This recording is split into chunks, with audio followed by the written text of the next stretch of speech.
करेंगे second chapter, time value of money. Time value of money बहुत छोटा, बहुत सिंपल चैप्टर है। इसमें बहुत छोटे सम्स है, जैसे कि ये सिंपल इंटरेस्ट। इलस्ट्रेशन नंबर 1, ऐसे सम है ना, मे बी 2 मार्क्स / 3 मार्क्स या 4 मार्क्स, ऐसे बहुत सारे सम्स है।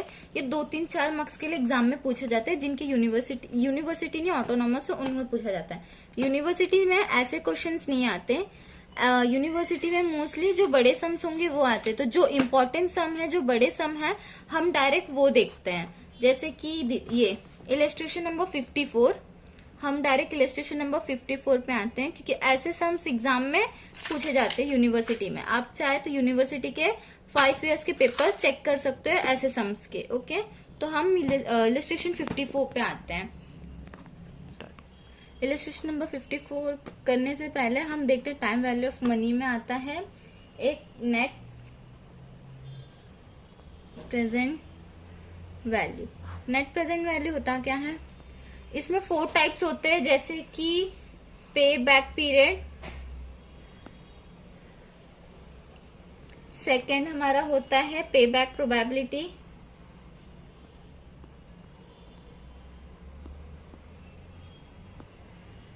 थर्ड होता है नेट प्रेजेंट वैल्यू,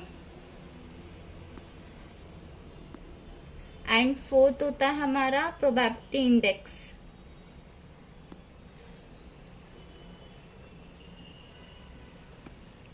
अभी पे बैक पीरियड होता क्या है? जस्ट एग्जाम्पल, हमने 1 लाख की मशीन परचेज की है, ठीक है। हमारी 1 लाख की मशीन है और वो 1 लाख की मशीन हमें 1 ईयर में, अगर हमारी मशीन चल रही है तो हम उसे अर्न कर रहे हैं, ठीक है।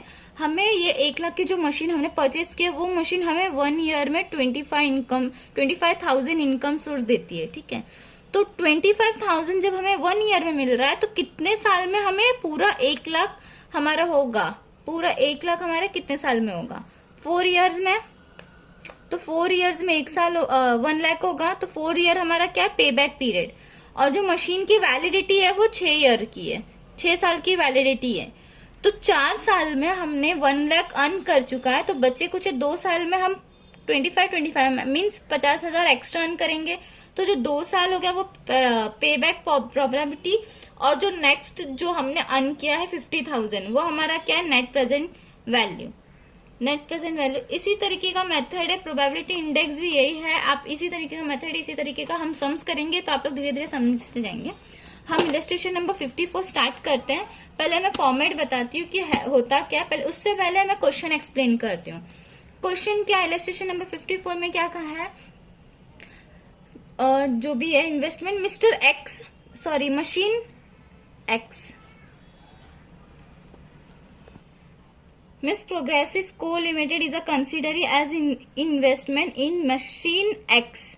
Cash flow accept R as under. Cash flow accept R और मशीन हमें कौन से मशीन पे बनाना है? X मशीन, ठीक है। तो हम जो स्टेटमेंट ऑफ लॉ लिखते हैं ऊपर हम लिखेंगे मशीन X, ठीक है। Initiate outflow in lakhs, rupees in lakhs में बोला गया है। कैश फ्लो इन लैक्स से मशीन का कॉस्ट कितना है? 30, ठीक है। एंड ऑफ ईयर कितने साल का है? 5 साल का है। फर्स्ट ईयर में कुछ नहीं दिया है वैल्यू, सेकेंड ईयर में 10 है, थर्ड ईयर में 15 है, फोर्थ ईयर में 12 है, फिफ्थ ईयर में 16 है। ओके, आगे क्वेश्चन क्या बोला गया है यहाँ पे? The cost capital 10%, the cost capital, हमारा कॉस्ट का कैपिटल, चाहे कॉस्ट कैपिटल बोले या रेट ऑफ इंटरेस्ट हो या एक्सेट्रा जो भी है, पीवी ऑफ रुपीज, पीवी का फुल फॉर्म मैं आपको बताती हूँ। PV of ₹1 at 10% from year of 5। That's mean ये तो आपको क्वेश्चन में निकाल के दिया जाएगा, बट अगर कभी आपको फाइंड करने कहा तो ये हम पीवी ईयर ऑफ एंड हमें 5 साल का है, ये हमें ऑलरेडी यहाँ पे बताया हुआ है। पीरियड ऑफ ईयर हमारा 5 साल का यहाँ पे ऑलरेडी बताया हुआ है। बट पीवी फैक्टर, हमें पीवी निकालना है ना। पीवी का फुल फॉर्म है प्रेजेंट वैल्यू, प्रेजेंट वैल्यू हमें निकालना है, प्रेजेंट वैल्यू फैक्टर हमें निकालना है। तो वो हम कैसे निकालेंगे? तो उसका फॉर्मूला एक है, इधर देखो मैं बताती हूँ। उसका फॉर्मूला 1 हमारा कॉमन होगा। अभी हमें कितना परसेंट वहां पे बोला था? 10% बोला गया था, ठीक है। 1.10% इज इक्वल टू क्लिक करते जाना है, जहां तक का 5 साल का बोला था 5 साल का भी हम निकालते हैं। जैसे कि देखो अगर हमें 10% बोला है, हमारा यहाँ पे क्या है, फर्स्ट ईयर का हमें निकालना है कितना, 10%। तो हमारा फॉर्मूला क्या था, 1 divide by 1.10 is equal to कितना आया हमारा 0.91, ठीक है 91। आगे देखते हैं, सॉरी मैंने बैक किया, हमारा वैल्यू ये था, ठीक है। फिर हमने इज इक्वल टू किया तो कितना है 82, कैरी 1 83। फिर हमने इज इक्वल टू किया 75। फिर हमने इज इक्वल टू किया 68। फिर हमने इज इक्वल टू किया 62।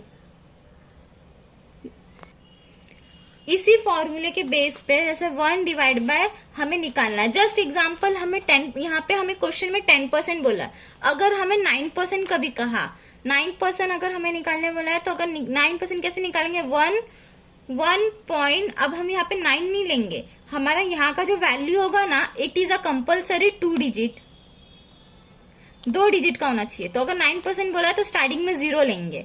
अगर 8% बोला है तो 1/1.08। अगर 11% बोला है तो 1.1.11 ऐसा लेंगे। तो इस मेथड से फिर ये लेने के बाद अगर 12% है तो 1.1.12 इज इक्वल टू जितने साल का बोला है उतनी बार इज इक्वल टू आपको करना है, तो आपका आंसर ये निकल जाएगा। हम फिर से ये ऐसा मेथड आगे देखते हैं, अभी सम सॉल्व करते हैं, ठीक है। मैं सम सॉल्व करने से पहले फॉर्मेट बता देती हूँ, फिर हम सम सॉल्व करेंगे format. Illustration number 54, page number 42। एक और इम्पोर्टेंट बात, न्यू टेक्स्ट बुक में थोड़ा सा क्वेश्चन अलग दिया ये चैप्टर का, और ओल्ड टेक्स्ट बुक में अलग दिया हुआ है। आप लोग कौन सी टेक्स्ट बुक से प्रैक्टिस कर रहे हैं पहले वो देख लेना।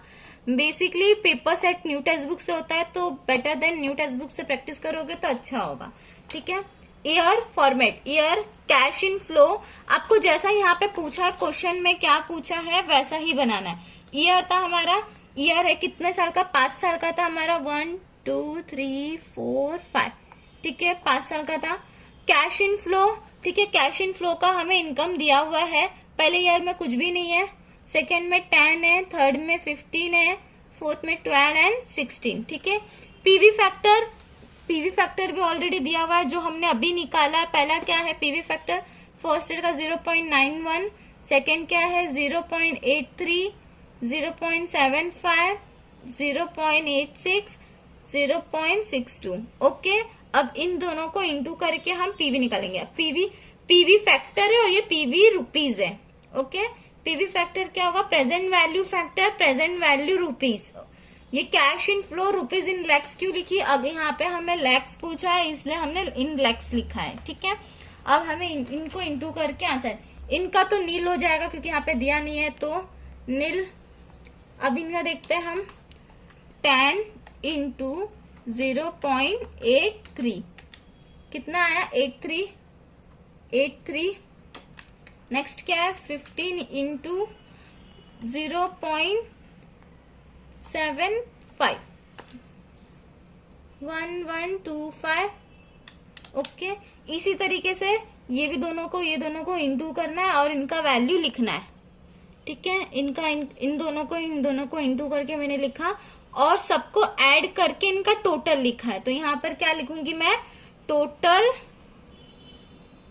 एनपीवी। आप लोग फुल फॉर्म लिखना, एनपीवी का फुल फॉर्म क्या है, नेट प्रेजेंट वैल्यू, ओके। आप फुल फॉर्म लिखना है, मैं शॉर्ट फॉर्म में लिख रही हूँ। फिर इसके बाद आप चाहे यहाँ पे लिखो या यहाँ पे लिखो, बेटर देन आप यहाँ पे लिखोगे तो अच्छी बात है। टोटल एनपीवी, अब टोटल हो गया, ठीक है। अब हमें टोटल जो रुपीज था पीवी प्रेजेंट वैल्यू का जो रुपीज था हमें 37.63 मिला है, ठीक है। बट हमारा एक्चुअल जितना इन्वेस्टमेंट कितना था, इन्वेस्टमेंट ऑलवेज लेस होगा। हमारा एक्चुअल इन्वेस्टमेंट मशीन का कितना था, मशीन का एक्चुअल कॉस्ट कितना था 30, ठीक है। तो लेस इन्वेस्टमेंट कितना है हमारा 30, इनको माइनस करेंगे, इनको माइनस करके हमारा आंसर आएगा कुछ 7.63। आप माइनस करके देख लेना, ये जो हमें मिला ये हमारा क्या है एनपीवी, नेट प्रेजेंट वैल्यू, ये हमारा फाइनल आंसर। ठीक है, बस इतना सा ही सम था, बहुत इजी सम था। अगर आपको कमेंट, अब ये हमारा क्या है, पॉजिटिव में आंसर आया। पॉजिटिव में जैसे कि देखो, अभी मैं बताती हूँ आपको कैसे पॉजिटिव में। 37.63 प्लस 3000, ठीक है, माइनस का साइन है इधर नहीं है, पॉजिटिव में आंसर है हमारा, पॉजिटिव में आंसर है, ये हमारा इधर 6 आएगा, हमारा पॉजिटिव में आंसर है और कुछ गड़बड़ नहीं है। तो पॉजिटिव में है तो ये हम लेंगे।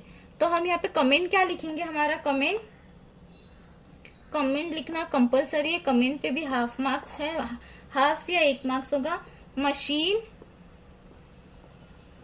एक्ट शुड बी या may be purchase as it has positive NPV। आप ऐसा लिख सकते हैं, पॉजिटिव में आया।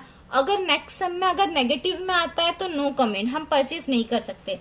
सिर्फ पॉजिटिव वैल्यू का ही कमेंट्स हमें देना है। अगर दो पार्टनर्स का होगा या 2 कंपेरेटिव होगा या 2 इन्वेस्टमेंट का होगा, पार्टनर्स नहीं आते इसमें, 2 इन्वेस्टमेंट के होंगे, तो अगर 2 इन्वेस्टमेंट में से एक नेगेटिव एक पॉजिटिव रहा तो जो पॉजिटिव है उसी का कमेंट होगा, नेगेटिव को हम हाथ तक का नहीं लगाएंगे। बहुत इजी चैप्टर है, बहुत सिंपल चैप्टर। यहाँ पे हमारा खत्म हुआ। अब हम देखते हैं नेक्स्ट सम।